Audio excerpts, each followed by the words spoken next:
Hello guys, welcome to my YouTube channel Miyan engineer. जैसा कि आप देख सकते हैं कि आज हम एक 10 मरला साइट के ऊपर मौजूद हैं जहां पे कंस्ट्रक्शन का काम ज़ोरों शोरों से जारी है। हमारे साथ मियां साहब भी मौजूद हैं।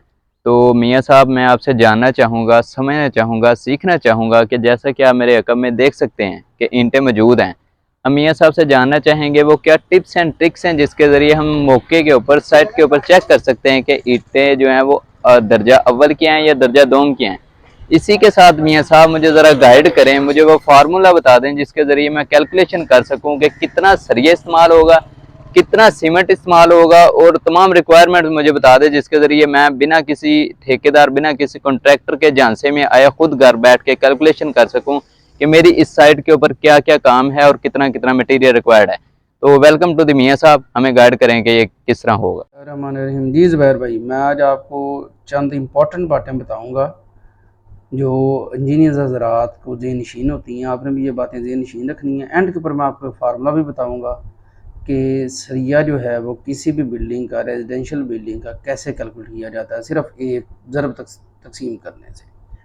सबसे पहले आ जाते हैं जी ईंट। ईंट जो है उसका साइज़ आपने हमेशा याद रखना है कि उसका जो साइज़ होगा वह 9 inch by 4.5 inch by 3 inch होगा। ये आपने हमेशा बात जो है वो याद रखनी है। देखिए, ये आ गई ईंट। इसकी जो हाइट होगी वो 3 इंच होगी।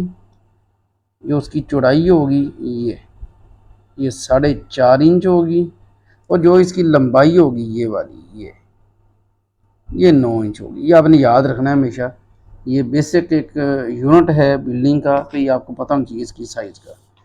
नेक्स्ट आ जाए जी, आपने मेरे से पूछा था कि ईंट को जी मैं कैसे क्वालिटी को चेक कर सकता हूँ मौका पे। तो मैं आपको ये दो सादा से फार्मूले बता रहा हूँ, दो सादा से टेस्ट बता रहा हूँ, ये आपने याद रखने हैं।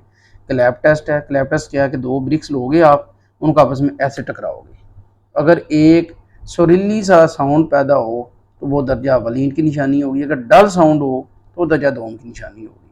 अब दूसरा जो टेस्ट है जो आप घर पे भी कर सकते हैं वो ये है कि भी ईंट को अपने वज़न के 18% से ज़्यादा पानी जज़ब नहीं करना चाहिए। मैंने एक एग्जांपल के साथ आपको समझा रहा हूँ कि मैंने एक ईंट ली है, ये वाली भट्टा से, ये अपनी साइड से, इसका मैंने वज़न कर लिया जो बना है 2 kg। उसके बाद मैंने इसी ईंट को एक टब के अंदर डाला है। डाल के जो उसका वज़न निकला है वो निकला है 2.3 kg। अब मैं उसकी परसेंटेज निकालूंगा। मैं क्या करूंगा, जो बाद वाला वज़न निकला है माइनस जो पहले वज़न था डिवाइडेड बाय जो पहले ड्राई वज़न था, मल्टीप्लाई बाय 100 किया है, तो ये मेरे पास आ गया 15%। मैंने आपको लिमिट कितनी बताई है ज़ुबैर भाई? 18%। तो ये कितनी आई है? 15%। तो ये दर्जा अव्वल में जाएगी, दर्जा दो में जाएगी? ये मियां साहब दर्जा अव्वल में फॉल कर रही है। तो बस ये देखें, आप तो सीख गए हैं कि ईंटों को कैसे चेक करना है। तो ये दो टेस्ट आप कर लें मौका पे, बाकी आपको लंबे चौड़े टेस्ट करने की ज़रूरत नहीं है। तो ये दो टेस्ट आपने ज़हन के अंदर रख लेने हैं। तो ये बात याद रखिएगा कि अगर जो है वो टेस्ट में पोरस जो है ज़्यादा होंगे ईंट के अंदर तो वो ईंट कमज़ोर होगी। ये बात आपने याद रखनी। तीसरी चीज़ क्या है कि सीमेंट के बैग का जो हुजम होता है वो 1.25 फुट क्यूब या मकाफ फुट होता है। ये आपने ये बात याद रख लेनी है। उसका वज़न कितना होता है? 50 kg होता है। नंबर ऑफ़ ब्रिक्स जो हैं 1 मीटर क्यूब के अंदर वो 500 लगती हैं, और 1 फुट क्यूब के अंदर जो ईंटें लगती हैं वो 13.50 लगती हैं। ये आप याद कर लें।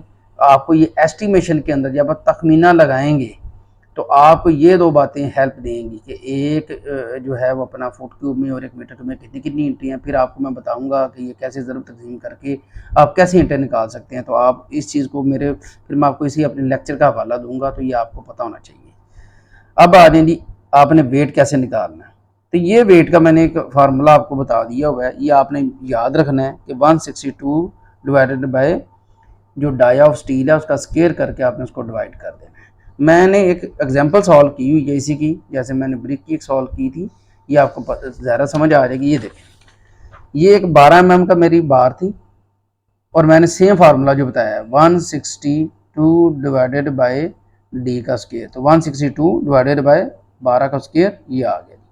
ये वज़न निकला है जी। मैंने आपको ये फार्मूला एक दे दिया है, नुस्खा एक दे दिया है। आप किसी भी बार का 12 mm, 14 mm, 16 mm किसी का भी आप एरिया जो वेट है वो निकाल सकते हैं। ये आपको हेल्प आउट करेगा कि अगर आपके पास कितनी लेंथ है मीटर्स के अंदर, तो अगर आप उसका एरिया वेट इससे निकाल के आप तो उसकी टोटल वेट निकाल सकते हैं। तीसरी चीज़ जो नेक्स्ट पॉइंट जो है वो है डीपीसी क्या है। डीपीसी जो है ये आपको नज़र आ रही होगी, ये तस्वीर जो लगाई है ये हमारी साइट की एक जगह पे हमने विज़िट किया था वहाँ की है। ये देखें जी, इसका साइज़ कभी भी आपने 1 इंच से कम नहीं रखना। अगर आप 1 इंच से कम रखेंगे तो डैम्पनेस ऊपर ट्रैवल कर जाएगी और ये आपके घर की मजबूती को फ़र्क डालेगा। मैंने वैसे जहाँ पे भी यूज़ करवाई है मिनिमम ये यूज़ करवाई है मैंने 2.5 इंचज़, क्योंकि इसका फ़ायदे बहुत ज़्यादा हैं और आजकल तो वैसे भी बहुत ज़्यादा टेक्नोलॉजी एडवांस हो गई है, काफ़ी ज़्यादा मेम्ब्रेन आ रही हैं जो डैम्पनेस को रोकती हैं। Next G, angle of stair flight, ये क्या चीज़ होती है, ये देखें जी, ये आपकी जो है वो सीढ़ी ऊपर चढ़ रही है ऐसे, ये आपका फ्लोर है, तो ये वाला जो एंगल बन रहा है ये देखें ना, ये आपकी सीढ़ी जा रही है ऐसे, ये सीढ़ी के मैं आपको स्टेप्स बना के दिखा रहा हूँ, लेकिन ये वाली आपने इसके साथ एंगल नहीं निकाल लेना। ये वाली जो फ्लाइट, ये वाली जो स्लैब पहले डालते हैं उसके बाद स्टेप डालते हैं, मैंने भी वैसे ही किया, पहले स्लैब डाली है फिर स्टेप डाले हैं, तो ये आपका एंगल 25 डिग्री से कम और 40 डिग्री से ज़्यादा नहीं होना चाहिए। अगर 40 से ज़्यादा होगा तो आपको थकावट फील होगी, अगर 25 से कम होगा तो आपको ज़्यादा जगह दरकार होगी। अब आ जाए नेक्स्ट पीसीसी और आरसीसी। पीसीसी क्या चीज़ है जी, पीसीसी कहते हैं प्लेन सीमेंट कंक्रीट, जैसे डीपीसी के अंदर हम सरिया नहीं डालते। सिंपल सा इसका फार्मूला है कि जहाँ पे सरिया नहीं डलेगा वो जो कंक्रीट हो गया हम उसे पीसीसी कहते हैं, जहाँ पे सरिया डलेगा उसे हम आरसीसी कहते हैं। तो ये आपने बात याद रखनी है, आरसीसी का मतलब होता है रीइंफोर्स्ड सीमेंट कंक्रीट। अब आ जाए जी, जो मिनिमम थिकनेस आपने स्लैब की रखनी है वो 5 इंच या 125 mm, इससे आपने कम नहीं रखनी है। ये देखें ना, ये कमर है, ये वाला ये अगर 10 फीट है, ये भी 10 फीट है, तो इसके ऊपर जो आप स्लैब डाल रहे हैं ये स्लैब, इसकी मैं बात कर रहा हूँ, छत की मैं बात कर रहा हूँ। ये जो है अगर मैं इसको काटूँ, यहाँ से काट के मुझे कैसे नजर आएगी, इसके नीचे में बना देता हूँ सेक्शन, ये देखिए ये ऐसी आपको नजर आएगी, 10 फुट लंबी हो जाएगी। ये जो मोटाई है ये आपकी 5 इंच से कम नहीं होनी चाहिए। अगर 5 इंच से कम होगी तो क्या होगा, ये दीवार है जी, आपकी जो स्लैब वो ऐसे झुकनी शुरू हो जाएगी, डिफ्लेक्ट हो जाएगी। डिफ्लेक्ट होने से क्या हो जाएगा, ये देखिए ये डिफ्लेक्ट होगी। डिफ्लेक्ट जब होगी तो उसकी उम्र कम होगी, तो वो आपकी अगर बिल्डिंग ने 50 साल निकालने हैं तो वो बिल्कुल ही 25-30 साल पे आ जाएगी। तो ये आपने खास ख्याल रखना है, इसकी डेप्थ इतनी ज़्यादा नहीं। ये आ जाएगी लैप लेंथ। लैप लेंथ जो है वो 50D से कभी भी कम नहीं होनी चाहिए अगर आपका कॉलम है, अगर आपका कॉलम है, यानी कि अगर आपका कॉलम के अंदर आप कर रहे हैं तो कॉलम जैसे ये देखें, ये अगर आपके पास एक कॉलम है, ये कॉलम जा रही है, उसकी बारें जा रही हैं, तो उसके साथ ये जो आप बार का दूसरी बार के साथ जॉइंट लगाएंगे, ये वाला तो ये वाली इसकी मैं बात कर रहा हूँ, ये इसकी मैं बात कर रहा हूँ, सिर्फ समझाने के लिए कर रहा हूँ, लेकिन ये जॉइंट अल्टरनेट आते हैं, एक सीट में कभी भी नहीं आएंगे। ये 50D से ज़्यादा तो कम नहीं होना चाहिए। अगर ये डाया बार जो है वो आधी इंच की है, या 4 सूत्र भी हम इसे कहते हैं, ये देखें जी मैंने 4 सूत्र जो को इंचज़ में कन्वर्ट किया, 0.550 से मल्टीप्लाई किया है तो आ गया 25 इंच। तो ये जो है ये 25 इंच से कभी भी कम नहीं होनी चाहिए। ठीक हो गया, ये आपने याद रखना, कॉलम में, बीम में नहीं, ये आपने बात याद रखनी है। बीम में मैं आपको, मेरे से आप जब पूछेंगे, जब कहीं किसी जगह पे साइट विजिट होगा तो फिर मैं आपको बताऊंगा कि बीम में कितनी होनी चाहिए। ये जी अब आ गई जी वो हमारी वीडियो का सबसे इम्पॉर्टेंट पार्ट, जो ज़ुबैर भाई आपने बात याद रखनी है कि रेजिडेंशियल बिल्डिंग के अंदर जो है कितना सरिया इस्तेमाल होता है। वो 2.5 से लेकर 3.5 kg पर स्क्वायर फुट इस्तेमाल करते हैं। मैं अब मिसाल के तौर पे बता रहा हूँ कि एक 10 मरला का घर है, उसका कवर्ड एरिया, आपने कवर्ड एरिया वो जहाँ पे आपने कंस्ट्रक्शन करनी है, गलियों वाला रकबा निकाल के 8 मरला है, एक मरला के अंदर जो है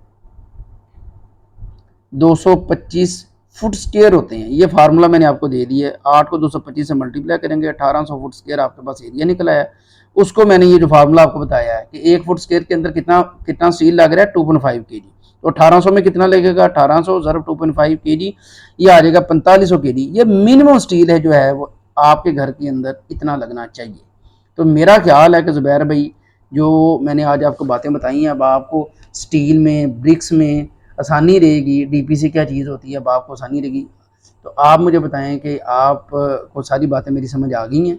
जी मियाँ साहब, आपने रेजिडेंशियल के हिसाब से तो हमें सारा गाइड कर दिया, लेकिन कुछ भाई हैं जो कमर्शियल के मामले में ना थोड़े कंफ्यूज हो रहे हैं कि उनका वो कैसे हिसाब लगाएं, कैसे उसकी रिक्वायरमेंट और वो डील करें। ये तो देखें हमें जी, ये देखें जी ज़ुबैर भाई, मुझे पता था आप कोई ऐसा क्वेश्चन ला सकते हैं। ये आ गई जी कमर्शियल बिल्डिंग। कमर्शियल बिल्डिंग का जो है वो 4 kg से 4.5 kg पर स्क्वायर फुट जो है वो होगा उसका। आप वेट निकाल सकते हैं। ये देखें अगर 10 मरला है, ये देखें मैंने सवालिया निशान लगा दिया है। अब आपने मुझे निकाल के दिखाना है 10 मरला है, ज़रब 225 करेंगे इसको स्क्वायर फुट में बनाने के लिए, ये आ जाएगा 2250। अब आपने मुझे बताना है कि इसमें कितना सरिया लगेगा, ये अब आपने मुझे बताएंगे कि कितना सरिया लगेगा। जी ज़ुबैर जी मियाँ साहब, ये हम छोड़ते हैं अपने व्यूवर्स के ऊपर, वो कमेंट्स के अंदर हमें जो है बताएंगे कि उन्होंने क्या कैलकुलेशन निकाली है, फिर आप उन्हें मज़ीद गाइड करिएगा। Thank you, thank you.